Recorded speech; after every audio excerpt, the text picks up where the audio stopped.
আসসালামু আলাইকুম বন্ধুরা, আজকে আমি অনেক দিন পর একটা নতুন ভিডিও আপনাদের সাথে শেয়ার করব।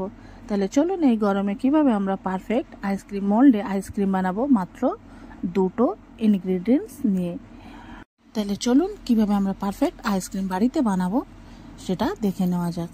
এখানে আমি একটা ননস্টিক কড়া নিয়ে নেবো, আর এখানে আমি 500 এর মধ্যে দুধ নিয়ে নেবো। আর এখানে আমি গ্যাসের আঁচটা আমি একদম লো ফ্লেমে দিয়ে রাখবো। দিয়ে প্রথমে আমি দুধটা এর মধ্যে নিয়ে নেব, নিয়ে 500 দুধকে আমি 250 করে নেব। এটা আমি জাল দিয়ে একেবারে অল্প করে নিয়ে নেবো, হাফ করে নেব। আর দেখছেন একটু সামান্য দুধটা গরম হয়ে গেছে, এর মধ্যে থেকে আমি বাটিতে একটু দুধ তুলে রেখে দেবো। এটা কেন তুলে রেখে দেবো এটা পরে দেখাবো, এর কাজ পরে। এবারে দেখছেন দুধটা অনেকটা কমে গেছে ফুটে, দেখতেই পাচ্ছেন দুধটা অনেকটা ফুটে ফুটে কমে গেছে। এখানে 500 দুধকে আমি 250 করে নিচ্ছি। এবার আমি এর মধ্যে দিয়ে দেবো চিনি। চিনিটা আপনাদের ইচ্ছা মতন দেবেন, কেমন আপনাদের মিষ্টি খাবেন সেটা অনুযায়ী দেবেন। এখানে আমার একটু চিনিটা আমার বেশি হয়ে গেছে, সেজন্যে আপনাদের ইচ্ছে মতন চিনিটা দেবেন। মিষ্টি কম খেলে মিষ্টি কম দেবেন। দিয়ে এটা আমি খুব ভালোভাবে আবার ফুটিয়ে নেবো, যেহেতু চিনি দিলে একটু দুধটা পাতলা হয়ে যায়। দেখছেন আমি এটা আমার ফুটিয়ে ফুটে অনেকটা কমিয়ে নিয়েছি। এবারে যে বাটি দুধটা আমরা তুলে রেখেছিলাম এর মধ্যে আমি 1 চামচ কর্নফ্লাওয়ার দিয়ে এটা এর মধ্যে অল্প করে ঢালবো, আর আস্তে আস্তে করে নেড়ে নেবো। এক হাত দিয়ে ঢালতে থাকবো আর এক হাত দিয়ে চামচ দিয়ে নাড়তে থাকবো।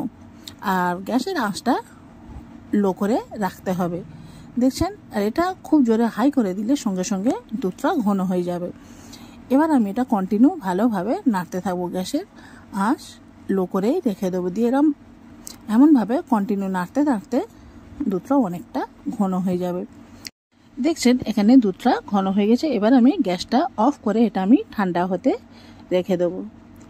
এখানে ঠান্ডা হয়ে গেছে, আর কেমনটা হবে দেখতে পাচ্ছেন যে চামচের গায়ে কেমনটা লেগে আসে।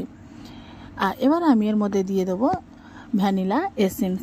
যেহেতু আমরা এটা ভ্যানিলা আইসক্রিম বানাবো সেই জন্য আমি এসেন্সটা ভ্যানিলা এসেন্স দিয়ে দেবো। এই ভ্যানিলা এসেন্স দিলে আইসক্রিমের ফ্লেভারটা একেবারে চেঞ্জ হয়ে যাবে, খুব সুন্দর, একদম বাজারের থেকেও সুন্দর হয়ে যাবে। বাজারে আমরা যেমনটা আইসক্রিম খাই বাড়িতে বানালে ওর থেকেও সুন্দর হয়। এখানে দুধটা ঠান্ডা হয়ে গেছে, আর এখানে আমার কাছে আইসক্রিমের মোল্ড আছে। এই আইসক্রিম মোল্ড এখন সব জায়গায় পাওয়া যায়, অনলাইন মার্কেটে।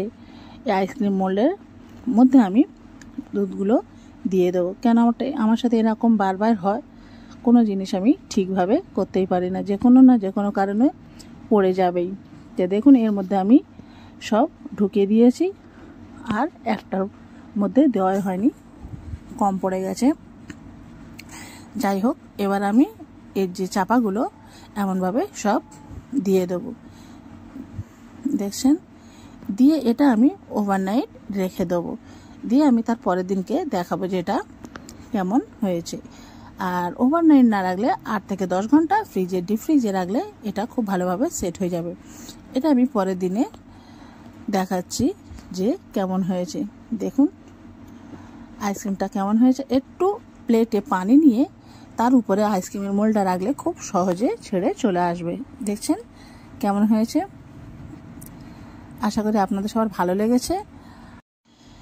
একবার হলেও বাড়িতে এই আইসক্রিম বানাবেন, অবশ্যই ট্রাই করবেন। বাচ্চাদের খুবই পছন্দ খাবার একটা আইসক্রিম বাচ্চাদের খুবই ফেভারিট হয়।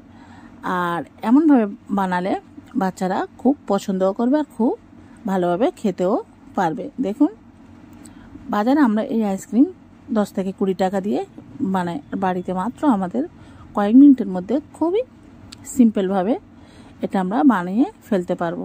দেখুন একবার হলেও বাড়িতে অবশ্যই ট্রাই করবেন। ভিডিওটি ভালো লাগলে লাইক, শেয়ার, সাবস্ক্রাইব করবেন। আল্লাহ হাফেজ, সবাই ভালো থাকবেন।